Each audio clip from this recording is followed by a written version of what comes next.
Hello friends, मेरा नाम फ़हीम है। एसईओ सीरीज़ के पार्ट 2 में आज हम कवर करेंगे इमेज ऑप्टिमाइजेशन, ऑल्ट टैग और कैनोनिकल इशू। ये तीनों टॉपिक को हम डीप में कवर करेंगे और इन टॉपिक्स की वजह से आपकी वेबसाइट की रैंक कैसे बढ़ेगी ये भी हम बताएंगे आपको। इससे पहले की जो सीरीज़ में हमने बनाई थी पार्ट 1 के अंदर 4 टॉपिक कवर किए थे, मैं आपको दिखा देता हूँ।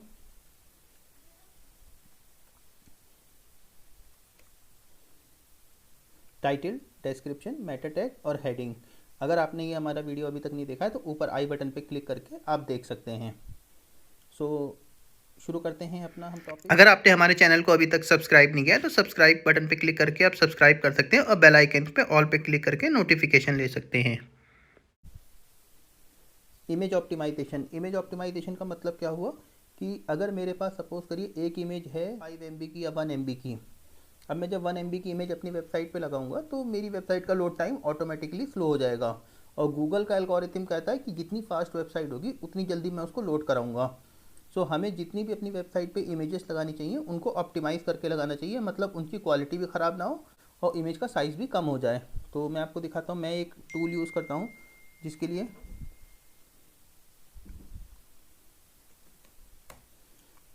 compressor.io, इस टूल को मैं यूज़ करता हूँ इमेज को अपनी ऑप्टिमाइज़ करने के लिए।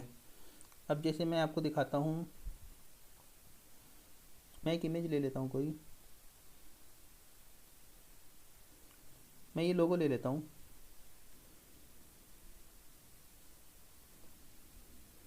इस लोगो का पहले मैं साइज़ देख लेता हूँ कितना साइज़ है।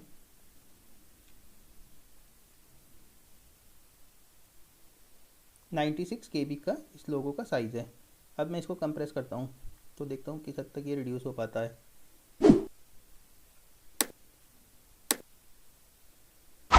96 KB की इमेज मेरी 34 KB में कन्वर्ट हो गई। और मैं इसको डाउनलोड करूँगा तो मैं अपनी क्वालिटी भी मैच करा लेता हूँ।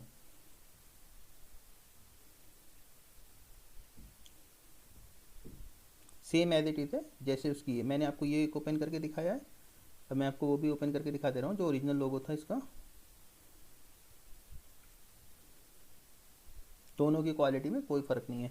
तो इससे क्या हुआ, मेरी वेबसाइट की क्वालिटी भी सेम रही और उसका साइज़ भी रिड्यूस हो गया। अब जो ये वेबसाइट पे जब मैं इस लोगो को लगाऊंगा तो वो लोड फास्ट होगा।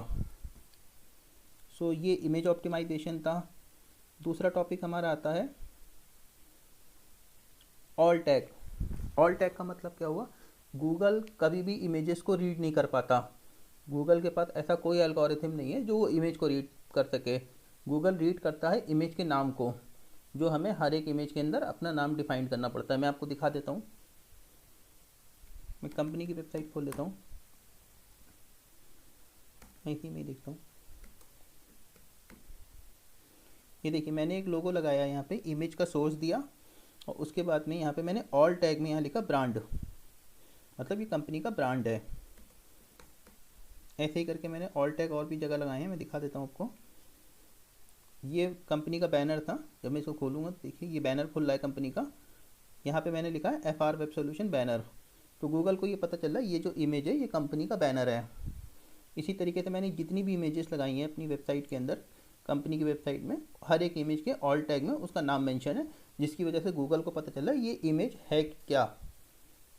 सो जब भी हम कभी भी अपनी कोई भी इमेज लगाएं तो उसको कंप्रेस कर लें पहले, फिर उसके बाद ऑल टैग में उस इमेज का नाम जरूर मेंशन करिए। ऑल टैग में कीवर्ड मत रखिएगा कभी भी, वो ब्लैक हैट एसईओ में आता है जो गूगल जिसको निगेटिव रखता है।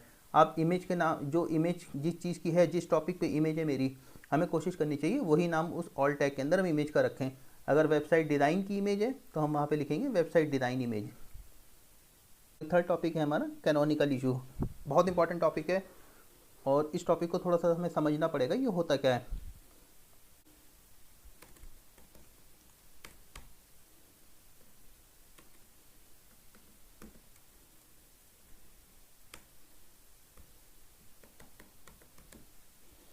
ये दो डोमेन है, अगर हम दोनों डोमेन खोलेंगे तो कंटेंट हमारा सेम ही लोड होगा दोनों, क्योंकि दोनों एक ही डोमेन है। बट गूगल की नज़र में ये दोनों सेम डोमेन नहीं है। गूगल कहता है ये दोनों अलग अलग डोमेन है और इन पे जो कंटेंट है वो किसी एक कंटेंट को कॉपी मार्क कर देगा। सो हमें जब भी होना चाहिए हमें अपने कैनोनिकल इशू वेबसाइट में मेंशन करना चाहिए। देखिए जैसे मैंने आपको मेंशन किया है, मैं आपको दिखा देता हूँ।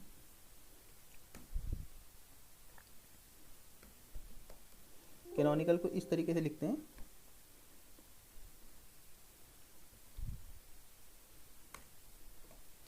कैनोनिकल का टैग ये होता है जो हमें हेड टैग के अंदर लगाना पड़ता है, link space REL is equal to double quote में कैनोनिकल, फिर डबल कोट बंद करेंगे HREF इज इक्वल टू फिर डबल कोट में जो भी यहाँ पे हमारा URL है। अब सपोज करिए हमारा URL था abcd.php, तो हमें यहाँ पे अपना इस तरीके से URL लिखना चाहिए। या फिर अगर हमारा URL है ABCD विदाउट PHP या विदाउट HTML है तो हमें यहाँ पे ABCD लिख देना चाहिए। और अगर हमारा HTML के साथ नहीं है तो हम .html लिखेंगे यहाँ पे। और यहाँ पे जब हम अपने उस पेज पे लगाएंगे तो गूगल को पता चलेगा कि नहीं यही इनका ओरिजिनल पेज है जो ये कैनोनिकल में इन्होंने मेंशन किया है, बाकी सारे पेजेस डुप्लीकेट हैं, तो उन पेजेस को वो डुप्लीकेट मार्क कर देंगे। सो ये हमारा बहुत इंपॉर्टेंट टॉपिक था कैनोनिकल का। और अगर आपने ये नहीं देखा है कि HTML और PHP कैसे रिमूव करते हैं तो मेरी HTXS की सीरीज़ में आप जाके देख सकते हैं, या ऊपर आई बटन पे क्लिक करके भी देख सकते हैं, वहाँ पे मैं मेंशन कर दूंगा लिंक को कि PHP और HTML कैसे रिमूव करते हैं अपने URL से। सो ये 3 टॉपिक आज हमने कवर करे हैं जो SEO के इम्पॉर्टेंट टॉपिक थे। इमेज ऑप्टिमाइजेशन, जितने इमेज की क्वालिटी अच्छी होगी और इमेज का साइज़ कम होगा उतनी जल्दी वो इमेज लोड होगी। ऑल टैग का मतलब हो गया इमेज का नाम क्या है पर्टिकुलर।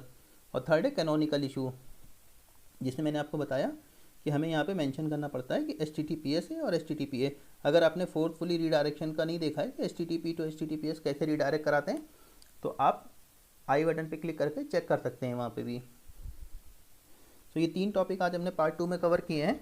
जो कल का हमारा टॉपिक है quality content, hyphen for word separation and schema, तीनों बहुत इंपॉर्टेंट टॉपिक हैं SEO पॉइंट ऑफ व्यू से। और इस टॉपिक को अगर आप देखिएगा कल के, और अगर आपने ये अभी तक के पार्ट 1 नहीं देखा तो उसको सबसे पहले देख लीजिए जो इंपॉर्टेंट पार्ट है।